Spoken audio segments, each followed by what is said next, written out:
कि आपने आधे मुल्क को एक तरीके से डील करना है और दूसरे मुल्क को दूसरी तरफ, तो फिर हमें कोई हैरानगी नहीं है कि हमारे सूबों में क्यों दहशतगर्दी हो रही है।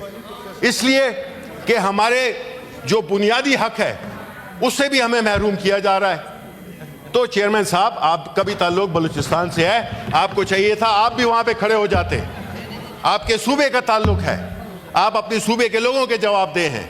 शुक्रिया जी। और उसूल की बात है कि आप बजाय इसको कोई ताल्लुक नहीं है आर्टिकल 74 से।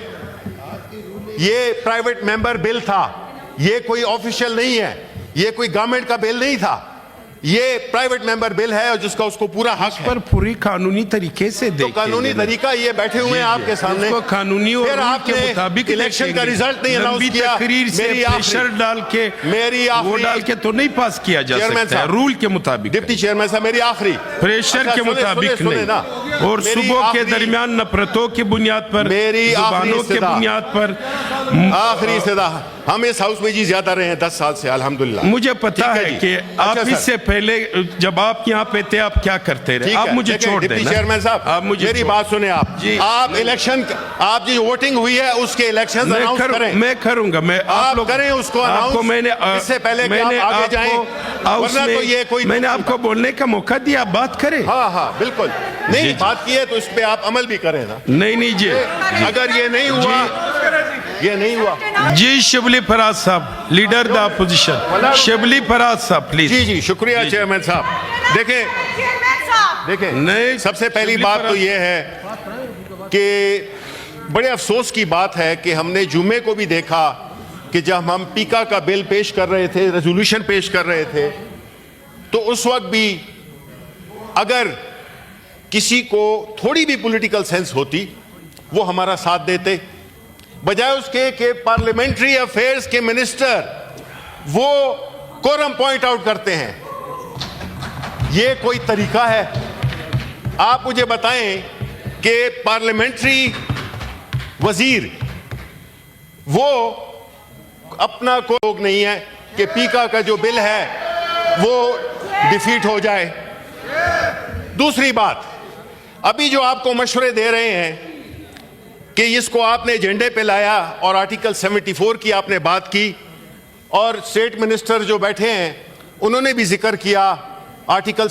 तो देखें, एक चीज है कि आर्टिकल 74 क्या कहता है और इसका आर्टिकल 74 से ताल्लुक ही नहीं है, इसलिए कि अगर उसको पूरा पढ़े तो न तो कंसोलिडेटेड फंड पे असर पड़ रहा है, न कोई टैक्स की इम्पोजिशन है, नथिंग ऑफ द सॉर्ट।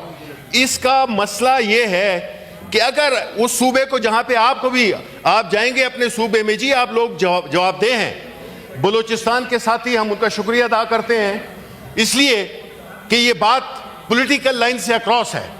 वो दो सूबे जो कि इस वक्त दहशत गर्दी से नबुर्दाजमा हैं, वो लोग जो कि गरीब हैं, वो लोग जो कि लाचार हैं, और प्राइवेट बैंक्स का कोई ताल्लुक नहीं है।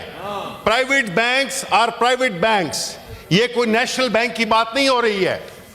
ये बात हो रही है प्राइवेट बैंक्स की कि उन्होंने अपना जो एडीआर है, जो उन्होंने अपना जो एडवांस की जो पोर्टफोलियो है वो उन्होंने बड़ा बायस रखा हुआ है।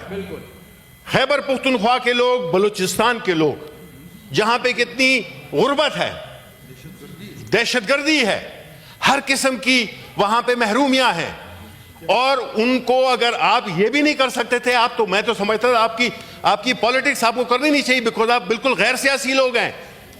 आप गैर सियासी इसलिए हैं कि दो सूबों के लोगों को, जिसमें ऐसे लोग भी शामिल हैं जो कि उन्होंने हमारे साथ उनका ताल्लुक नहीं है, लेकिन उन्होंने अपने सूबे के लिए तमाम तर सियासी मज़ाहमत को अलहदा रखते हुए अपना वोट दिया है अपने सूबे के लिए, अपने उसूल के लिए, अपने हुकूक के लिए। और साथ ही साथ में खैबर पख्तूनख्वा कि अगर एक बैंक है जो कि डिपॉजिट तो ले सकता है, वहां से डिपॉजिट तो वहीं से लेगा, लेकिन जब एडवांस की बात आएगी, क्यों 1% और 1% से कम है, बलूचिस्तान का 1% से भी कम है लोन्स।